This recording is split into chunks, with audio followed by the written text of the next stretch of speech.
Tervitus president Toomas Hendrik Ilves. Tervist!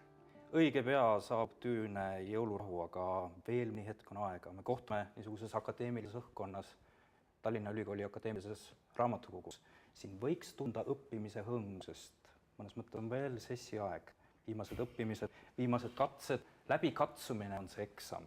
Et selles suhtes ma tahaks nakatuseks küsida, teil kui riigi peal, millised on olnud need hetked sellel aastal, kus on teie jaoks olnud eksami hõngu? No ma ütleks, et terve aasta on selline olnud, kuna me oleme väga uues olukorras sel aastal võrreldes eelneva peaaegu veel sajandiga, kus meil olid teatud eeldused sellest, kuidas maailm välja näeb, kuidas ta töötab, millised on reeglid ja reeglid on muutunud, nagu me oleme näinud, ja kui reeglid muutuvad, siis ikka tuleb mõelda palju rohkem kui siis, kui kõik on paigas ja kõik voolab oma soodu, nagu viimased aastad on. Ka hull olukord võib oma soodu kulgeda, võib muutuda harjumusega, võime sellega kohaneda? Jaa, aga ütleme, meil on selline pidev muutumine, nii et me peame kogu aeg, iga päev kohanema, eriti mis puutub siis, ütleme, Euroopa julgeoleku korda praegu, kõik, kui me oleme harjunud sellega, kuidas lahendada küsimusi, kus me keskendusime väga paljudel detailidele, kuna eeldasime, et maailm töötab ühtepidi, nüüd me avastame, et ei tööta enam sedapidi. Miks tuli president Obama Eestis? Põhjus väga lihtne, kui sul on kaks põhimuret. Üks on julgeolekuolukord Euroopas, eriti siin piirkonnas, ja teiseks, kui sa vaatad, mis on olnud USA probleem number 1 NATOs. Keegi ei panusta seda, mida ta on lubanud panustada.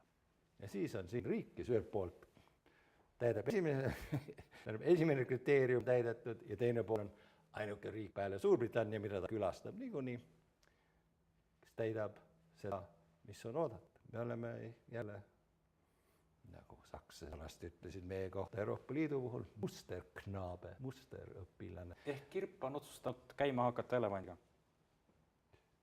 Minu meelest see on täiesti asjatu lause. Siis unustame kõik ära. Miks me üldse proovime? Miks? Tähendab, selle põhjust ka olla uhke oma spordisaavutustele. Millegile meie teeme seda, mis on kokku lepitud. Meie ei saa teha neid asju, mida suured võivad endale lubada. Seda õpetas Jatukidides.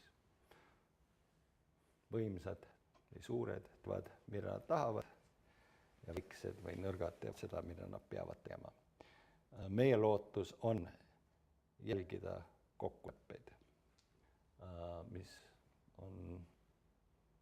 annab meile võimaluse siis püsima jääda.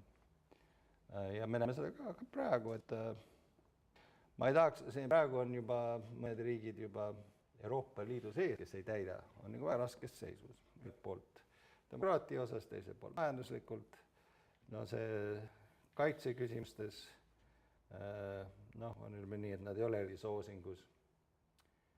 Et meie püsima jäämine seisab selles, et me teedme neid võrdsed kokkulepped. Igal ühel, kõikidel NATO liikmeriikidel on ette nähtud 2% SKT-st. No siis me täidame seda. Aga ütelda, et see on kirp ja evant minu meelest on täiesti vale lähenemine. On oluline ka see, mida Euroopa asjadest mõtleb ja siin on tähtis proua Merkeli positsioon, kes püüab ilmselt pitada neid erinevaid suhtumisi. Kuivõrd teil on olnud võimalus proua Merkeliga rääkida nendest asjadest?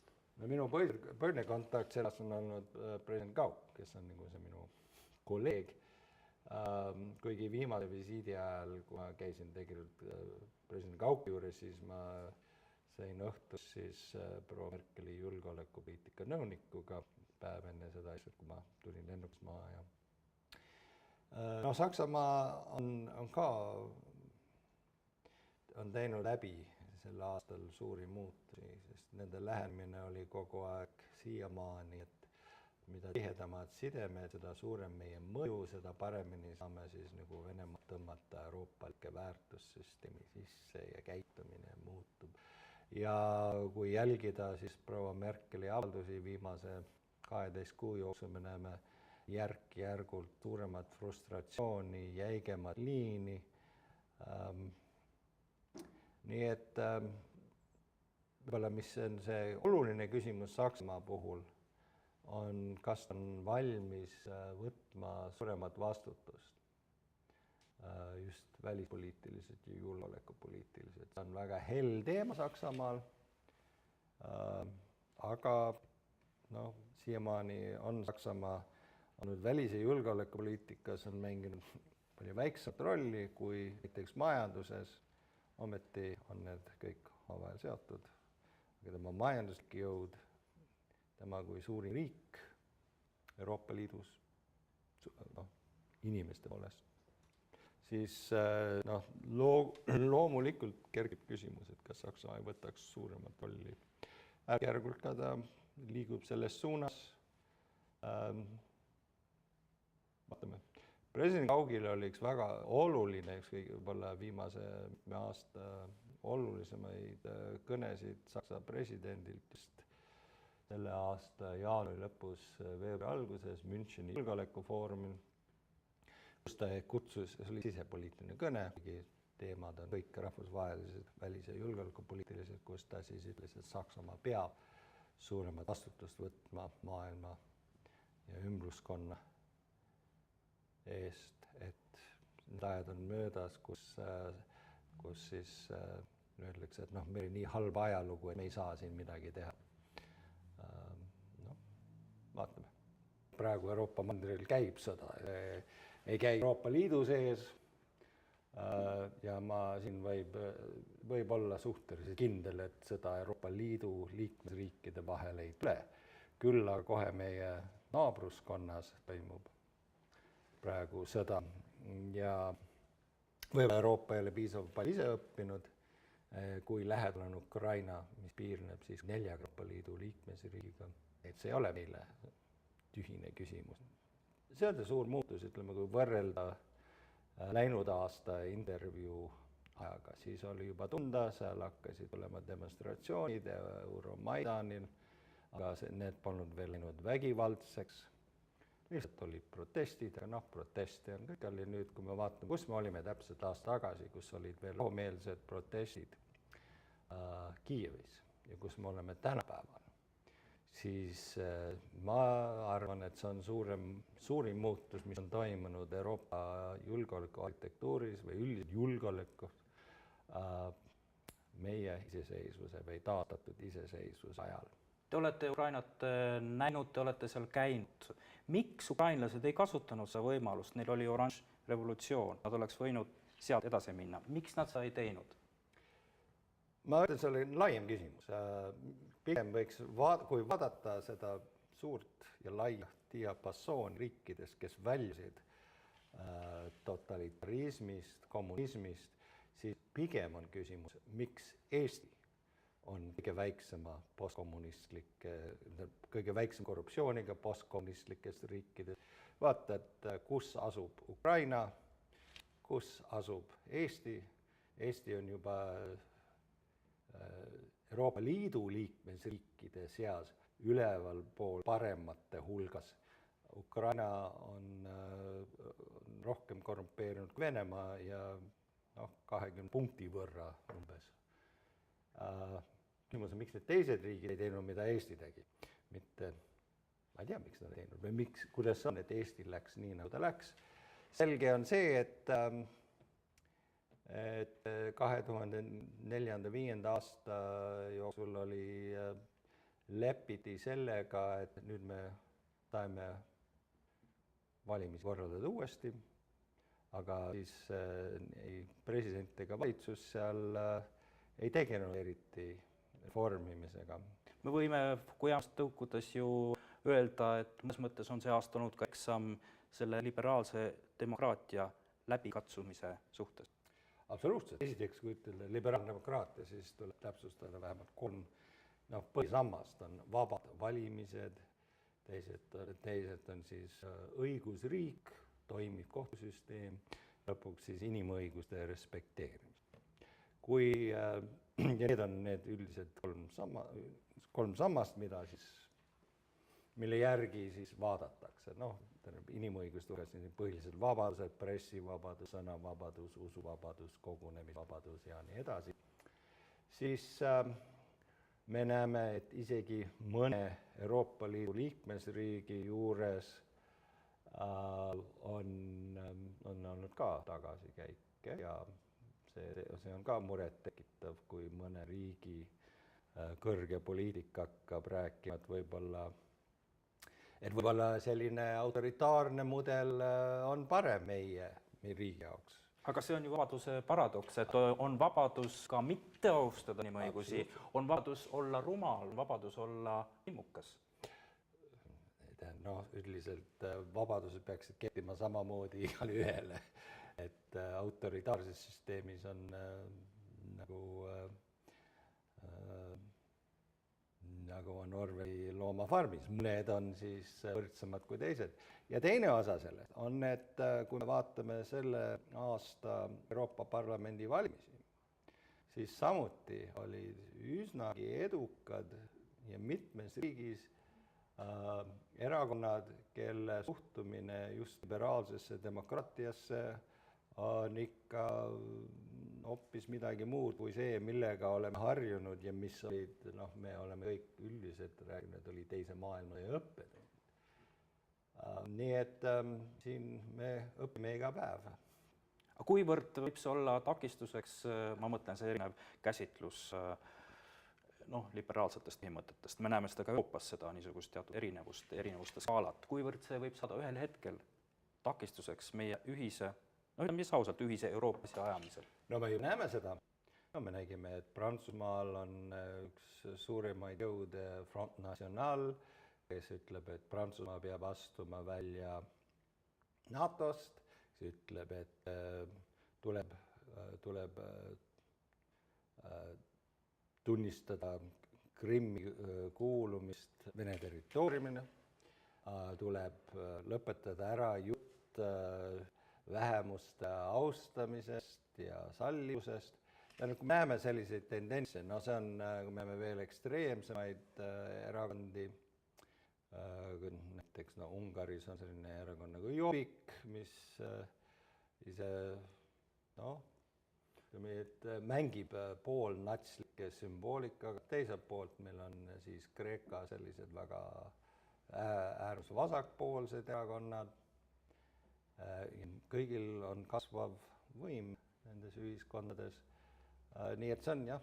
Võib-olla see on reaktsioon sellele, et Euroopa on olnud liiga lodev oma mõtlemises. Kõik mõtted on lubatud, mingisuguseid üldiseid valdavaid, dominantseid põhimõtteid, väärtusi sageli enam ei julgetagi öelda, ei tahetagi rõhutada. Ja siis reaktsioonil tekivad äärmused. Ükskõik millisel serval, kas siis räägime islami äärmuslusest või rahvusäärmuslusest? Põhjus leiab alati. Ma siiski arvan, et võib-olla mängus on väga selgelt olnud, et mõned erakonnad, kes vähemalt Euroopas on siin propageerinud selliseid 19. sajandi ideid, on selgelt saanud suuremad summasid toetusi Venemaalt. Kui palju Eestis on selliseid äärmuslikke jõusid? Ma olen väga uhke üle, et Eestis ei ole selline äärmuslus siiamaani üldse mingit kandepinda leidnud. Ja praegu vähemalt ma ei näe, et oleks. Ei pea seda, mis näiteks toimus kooseluseaduse ümber äärmuslikuks? Tegelikult see on teistsugune teema, aga ma ei näe, et ükski erakond Eestis sellise, ütleme, Jobbikuliku või Syriza või isegi Front Nationali taolise retoorikaga pääseks sisse praegu parlamenti. Aga siin on see küsimus, et kui ükski erakond ei aja seda asja, mida rahvas tahab, siis tekibki sellised liikumised.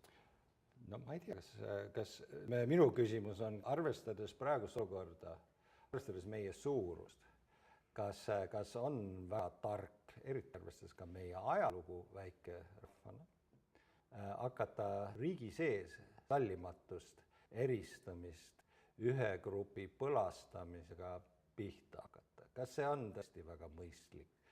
Mina olen väitnud kogu aeg, et see on väga ebamõistlik. Hakkama omavahel siin ütlema, sina ei kõlba selleks, et sul on niisugune arvamus, sina ei kõlba sellepärast, et sul on selline sättumus, kes on siis õige eestlane lõpuks ja kes siis defineerib.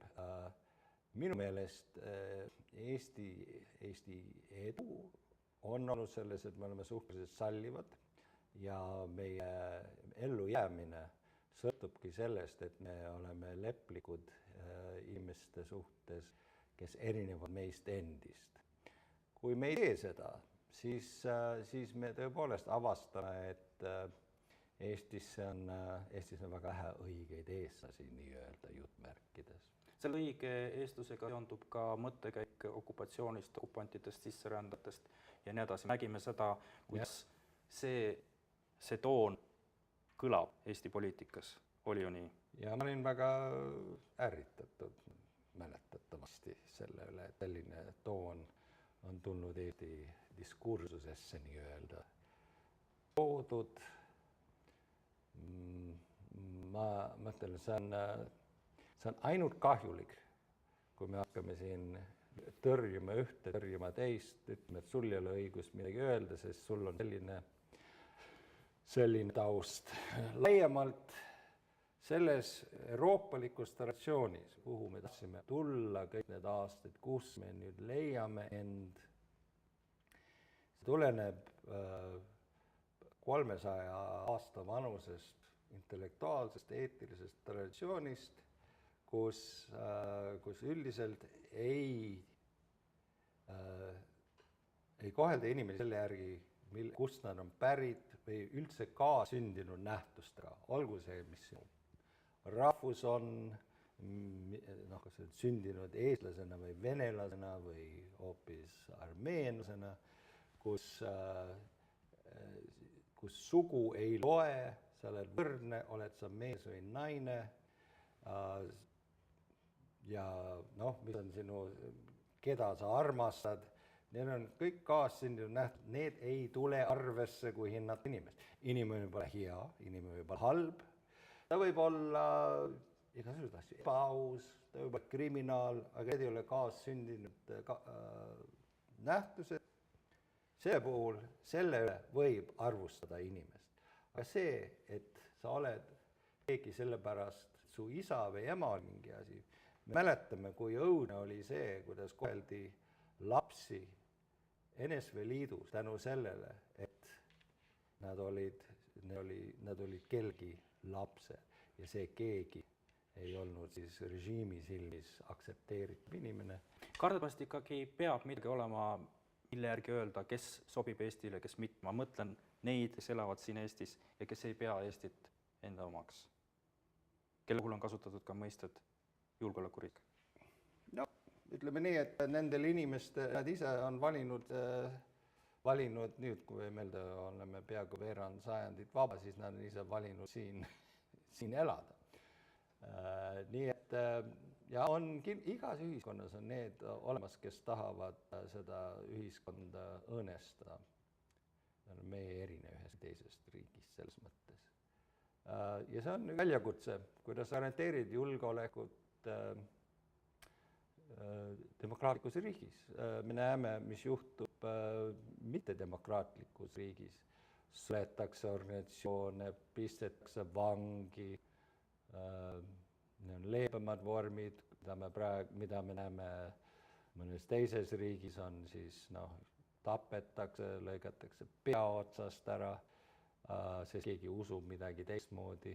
See on niisugune alaline vastuolu ja pähkel. Ühel pool on vabadus, teisel pool on julgeolek, kuidas neid lahendada, ei ole ühtset vastust, see on, millega meie peame tegelema. Siin on kergem autoritaarsetel ühiskondadel. Mõtled teisiti, saadame see Siberisse. Mõtled teisiti, saate 40 piitsahoopi. Meie ei taha sellises ühiskonnas elada. aga kas peaksime midagi välja käima selle nimel, et neid endale võita, neid inimesi, neid kahtlejaid? Ma usun, et propaganda küll ei tööta selle nimel, et nautige. Mul oli väga lõbus vaadata just ERR-i puhul. Oli suhteliselt, mina mäletan, nagu natuke labane ja maitsetu artikkel minu vastu just venekeelse toimetaja või keegi vene toimetaja, siis mõtlesin, et mul oli nii hea meel seda lugeda ausalt öeldes. Mõtlesin, vaadake, kui töötaksid riigi poolt ülalpeetavas telejaamas Moskvas ja siis avaldad sellist sõimu Vene presidendi vastu, siis see ilmselt ei tööta seal väga kaua. Mul on hea meel, et see ei tee midagi. Lihtsalt võid, vabalt. On see teid häirinud vahele, te ei oska vene keelt? Nee, ma ei tea, kes on häirinud kedagi, et ei oska inglise keelt. Praegu on väga kasulik, et ma oskan inglise keelt. No see ilmaruum internetis on võimas, see on globaalne embus, millest Luhan rääkis. Ja sellest võibki juhtuda, et mingid täiesti nõmedad, täiesti tobedad mõttekäigud levivad kiiresti ja saavad omaks. Me näeme seda ISIS puhul, me näeme seda Vene marurahvusluse puhul, mis võib olla väga tehnoloogiline, tehnoloogiast tiine või toetatud tehnoloogia poolt. See on nagu paradoks. Aga see on jälle, kui see võidukäik on lõplik, siis ei tule midagi enam. See ongi see paradoks, et võtame siis mingi islami äärmuslik grupeering nagu ISIS, mis väga osalt kasutab internetti, või Põhja-Korea, kel praegu õnnestus ilmselt seisma panna filmi USA-s ähvardustega. No ega neil poleks seda tehnoloogia kunagi olnud, nad oleks kunagi seda saanud, kui ühiskond oleks toiminud nende enda reeglite järgi. Mitte kunagi. ISIS ei suuda luua uusi tehnoloogiaid. Ei suuda seda luua, aga ta saab seda väga efektiivselt ära kasutada. Jah, ma tean, aga mõtlen, kui nad peaksid võitma, siis jääb seisma kõik, siis tuleb see nullseis, et enam ei tule midagi. Veel üks suutav aspekt, mis puudutab ka Eesti majandust, ka meie seda elektroonset avalikku mõtteruumi. Kas pole probleem selles, et see raha ja üha rohkem seda raha, mis teenitakse selles võrgustikus, räägime Facebookist, räägime Google'ist, see läheb Eestist välja? Mõnes mõttes ikkagi oleme niisugune teivasjaam. Ei, vastupidiselt. Me ei ole suutnud luua Euroopas sellise turu, kus inimene ütleb, et ma teen midagi Eestis ja see töötab ja seda saab ära kasutada 500 miljoni võimaliku kunde puhul. See on see vahe, et kui võtta siis seda sama USA analoogi, siis me oleme üks väike osariik USA-s ja siis aga seal keegi mõtleb, et ta läheb kuhugi mujal USA-s, see on ikka üks suur USA. Me ei mõtle veel, et kuule, mul on firma siin, ma saan aru, et kliente Eestis ei tule piisavalt palju. Küll aga, kui mul on need kliendid on üle-euroopalised, siis võib teha. Aga praegu seadus ei luba seda. Me ei saa seda teha veel ja see ongi, mis on tegelikult Eesti ülesanne praegu Euroopa Liidus, et luua seda ühtset turgu, millega tegeldakse ja päris intensiivselt. Võib-olla Euroopa probleem on selles, et kui raha saab, siis võib ta ühisturgu arendada, kui inimesed maksavad, kui on piisavalt maksjaid, aga kui on vaja mingeid teenuseid pakkuda, läheneda inimestele, siis tegelikult see võtab aega, mis sa kokku läheb? See ei ole raha. See raha, küll see raha tuleb, kui sul on see turg on olemas ja sa või müüa üle Euroopa, see kuni sa saad müüa oma teenust ainult ühe riigi sees, siis see ei ole piisavalt suur kaasaegses majanduses. Võtame nüüd teist, kus üks edulugu, eriti praegu me räägime, et Google'it tuleb piirata ja nii edasi. Seni kuni Google, paha Google'i suur ja nii edasi. Tegelikult kui häda selles, et meil on 28 turgu ja igal on oma reeglid. Kui mis on lahendus, oleme siis protektsionistlikud, hoiame Google'i teemal, hakkame neid piinama siin. Praegu just juhtus Hispaanias, et Hispaania lehed tulid kokku ja suutsid muuta Hispaania seadusandlust, et Google peab maksma selle eest, et nad on Hispaania turul ja peaksid maksma lehtedele. Ja siis Google ütles peale, okei, lõpetame ära, kes see teeb inimesi õnnelikumaks. Ja siis tuleb see järgmine samm, nüüd need samad väljaanded nõuavad, et Hispaania valitsus peab sundima Google'it tulema tagasi. Tähendab, see ei tööta nii, see peab olema parem, see on konkurents, sa ei saa kunstlikult hakata siin sundima kedagi midagi tegema. On üks väga-väga andekas Eesti poiss, Hardi Meebam, lugesin 3-4 aastat tagasi, 3 aastat tagasi lugesin lehes, kuidas üks 24-25-aastane Eesti poiss on saanud oma startupile 300 000 USA dollarit. Noh, kuna mul meeldib tahan selliseid noori innustada, kutsusin külla, jäime natuke teed seal ja siis ma kuulasin, mida ta oli teinud. Ja siis ta ütleb, kahjuks härra president, ma pean teid kurvastama, et 2 nädala pärast ma kolin Ameerikasse. Ma ütlesin, mis sinna? Vaadake, siin on 1,3 miljonit turgu. Parimal juhul on 80 miljonit Saksamaa. Lähen Ameerikasse, seal 310 miljonit, et kahjuks ma lähen sinna. Ütlesin, mis ma teen? Läks. Selle firma nimi on GrabCAD, mida ta leiutas või millega ta alustas. No poole aasta pärast oli tal mitte enam 300 000 USA dollarit, ta oli 4 miljonit USA dollarit, mida ta oli seal kokku karjunud, sest Ameerikas, seal oli natuke rohkem huvi selle vastu.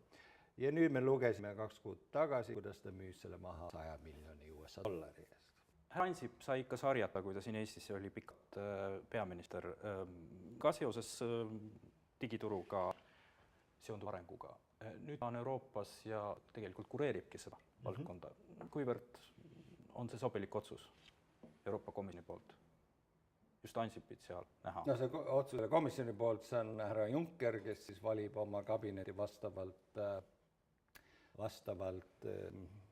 tema nägemusele. No me peame arvestama, et ma usun, et Andrus Ansipile siin koha peal lihtsalt mõnuga pandi ära. Kui vaata tema teadmisi IT-st ja võrrelda siis nende teiste inimestega, keda ma olen kohanud, siis see on minu meelest ainuõige otsus. No püsime sellel infotehnoloogilisel lainel, aga niisuguses kujundlikus mõttes. Kui lugeda teie kõnet vabariigi aastapäeval, seal on see kuulus lause selle kohta, et peaks midagi totaalselt ette võtma siin Eestis. Kas ei võiks siis rääkida arvutitehnoloogilises helistikus, et Eestil on vaja restarti, taaskäivitud? Ma usun, meil tuleb kõvasti oma operatsioonisüsteemi parandada. Restart ilma uue operatsioonisüsteemita on suhteliselt mõttetu, sa saad tagasi sama, mis sul oli varem. Kus see operatsioonisüsteem on? No see on meie põhiseadus, see on meie seadusandlus. Ma kohe ütlen, et ühiskonna tarkvara on seadusandlus. Ja kas me peame siis hakkama seda paremaks sättima? Kindlasti peaks. On väga selge, et kui meie seadusloome protsess praegu väga sageli jätab mulje, nagu toodame asju ainult selleks, et neid toota. Selleks, et mõelda, miks me teeme seda, miks me siin teeme ümber seda, mis on juba olemas. Kui vaadata nii-öelda plaani, palju seadusi on siis ette nähtud, nad tulevad sellise kiirusega ja me paneme plaan, millised seadused me võtame 2, 3, 4 aasta pärast vastu, mõtlemata, kas me tegime seda vaja. Seadused sageli tänu sellele, et nad tulevad nii kiiresti väga madala kvaliteediga. No võib-olla minu ameti ajal oli kõige kuulsam liiklusseadus, millel oli 2 eraldi jõustumiskuupäeva selles ühes ja samas seaduses. Täielik praak. No ma lükkasin selle seaduse tagasi, aga ütleme nii, et me peaksime palju rohkem mõtlema sellele, millised on seadused, mida me vajame ja milliseid me ei vaja. No aga ikkagi see restart, kas me teeme neid muutusi see on põhiseaduse raames, restart see restart, no minu ma ei saa sellest metafoorist aru, ma saan aru, et me saame parandada oma operatsioonisüsteemi, aga teha täiesti uus, tähendaks uus põhiseadus. Ma usun, Eesti põhiseadus on päris hea ja on toiminud päris hästi, kuna kui me vaatame, kus me oleme ja vaatame kui edukamaid kommunismist väljunud riiki, ma ütleks, et meie põhiseadus, mis on parlamentaarne, sätestab parlamentaarset demokraatiat, on päris hästi toime tulnud, mis on kaitsnud inimõigusi, kus on võimude lahusus, kus on õiguskord, õigusriik. Et restart minu meelest on vaja sõna täielikult. Meil on vaja seda süsteemi parandada. Ja kuidas me siis, kuidas me rakendame neid seadusi, tuleb parandada. Ma praegu ei näe, et me oleme sageli väga realistlikud oma hinnangutes Eestile, et kuidas me otsustame, mida teha, mida mitte teha, et see on sobilik kaasaegsele Eestile, tuleb nagu küsida laiemalt, kas see riik, mida me tahame, on võimalik ülal pidada praeguse tulude baasil. Me oleme 1,3 miljonit, me oleme pool Kopenhaagenit. Ometigi meil on väga laiulatuslik saatkondade võrk. Kas see on kõige mõistlikum pidada nii palju üleval? No see on näide, ma ei hakka siin seda üksikut küsimust arutama, kas meil on iga pool vaja, aga ühelt poolt me kuuleme, et riik kulutab liiga palju, mõned ärimehed, siis miks riik ei ava rohkem saatkondi Aasias? Sa ei saa teha, sa mõlemad. Milline on õige hind selle riigi eest? No iga inimene ise otsustab, mis see on, ma ei saa seda öelda, kes tahab, et riik kulutaks rohkem, kes kulutab vähem, seda otsustatakse siis uuesti 1. märtsil üsna pea. See ongi mõnes mõttes restart, kui teha, selles mõttes see süsteem toimib edasi, aga sa alustad uuesti, tuleb uus parlament, tuleb siis sellest tulenevalt valitsus, nii et see on ju demokraatia eelis, et sul on iga 4 aasta taga meie puhul näiteks võimalus ütelda, et nüüd anname hinnangu tehtule ja nüüd küsime rahva käest, mida ta arvab. Me oleme kuidagi selle poliitikaga tupikus selles mõttes, et ühest küljest, kui räägitakse mingitest võimalikest pööretest, siis seda peetakse hüsteeriliseks või pööre, ma ei tea. No, räägitakse vasakpöördest Eestis näiteks. Ja samas kõik nagu saavad aru, et me ei saa lõputult ju toimetada, kui on ikka ühed ja samad valitsejad, üks ja sama erakond. See kisub lihtsalt seisaku kätte. Tulge maa peale, kas meil on ühed ja samad erakonnad riikides 150-200 aastat, Suurbritannias, Saksamaal, USA-s, ühed ja samad erakonnad vahelduvad, aga need erakonnad on jäänud, inimesed on seal olnud 30-40 aastat, et me ei ela sellises trotskistlikus alalises revolutsioonis, meil on nii vähe inimesi, et me suudame pinki täita. Kui tuleb kõik, kes laiali paistis, kes tuleb asemele, kus on need haritud inimesed, kellel on need kogemused. Võiks öelda, et üks targemaid otsuseid, ma olen seda aastaid rääkinud, mida Eesti parlament võttis vastu 1995. aastal, ma ei eksi, oli siis valitsuse seadus, et meil on siis ametnikud, kes ei vaheldu pärast iga valitsuse vahetust. Ja siis need poliitikud, kes tulevad ja lähevad vastavalt siis valimistele. Kõik need aastad neid riike, kus siis hakatakse puhastama, tulevad uued poliitikud, siis koristaja välja, välisministeeriumis on uued inimesed. Mõnevõrra see töötas mitu aastat just Austrias, nii-öelda proportssüsteem. Tulemus nendes riikides, kus on kohe kõik vahetub, on see, et keegi ei oska midagi enam.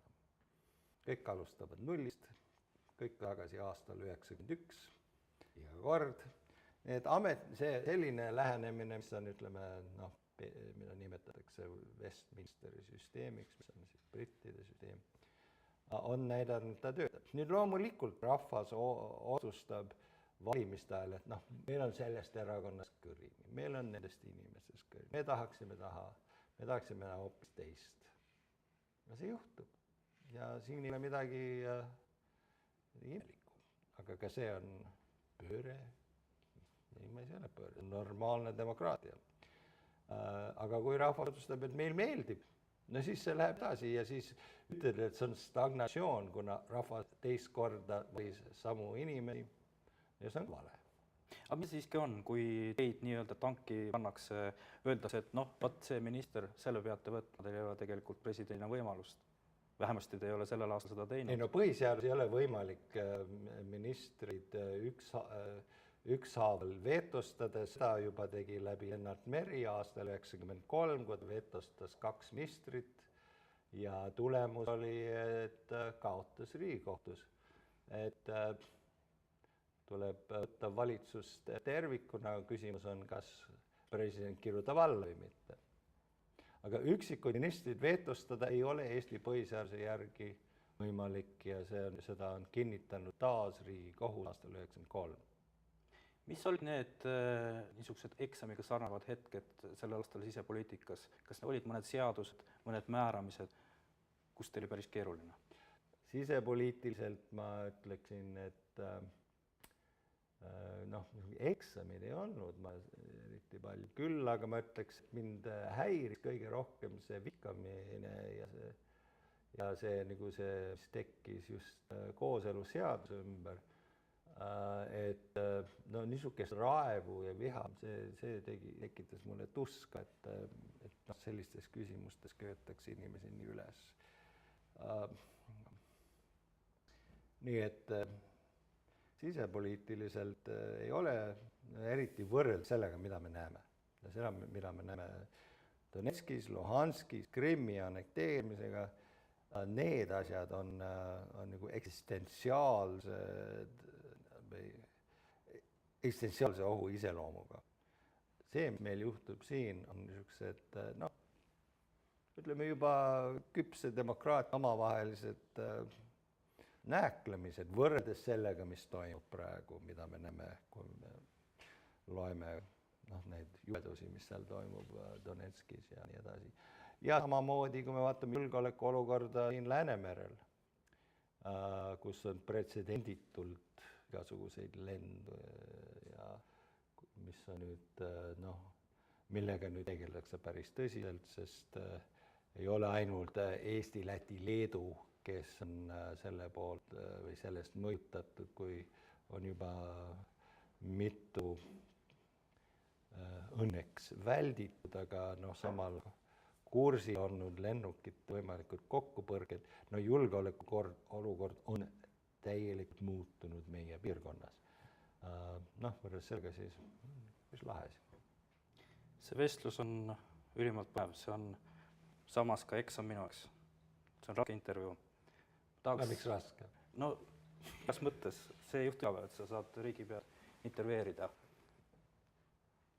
Mõnes mõttes on see aasta olnud eksam teie isiklik plaanis. Kuivõrd olete sellel aastal pidanud mõtlema oma isikuelu peale? Ma ütleksin nii, et minu kogemus on, et me aruta selliseid küsimusi avalikult. Isiklik elu on isiklik elu. Aga mis on, kui inimesed tunnevad kaasa või kui nad tunnevad piinlikkust? Mina ei aruta. Siis tuleb seda respekteerida, härra president. Ma tänan südamest selle vestluse eest ja kohtume uute oludes, uut teemadel. Soovin teile kauneid pühi, kaunist sünnipäeva ja kaunist vana aasta lõppu. Teile ka.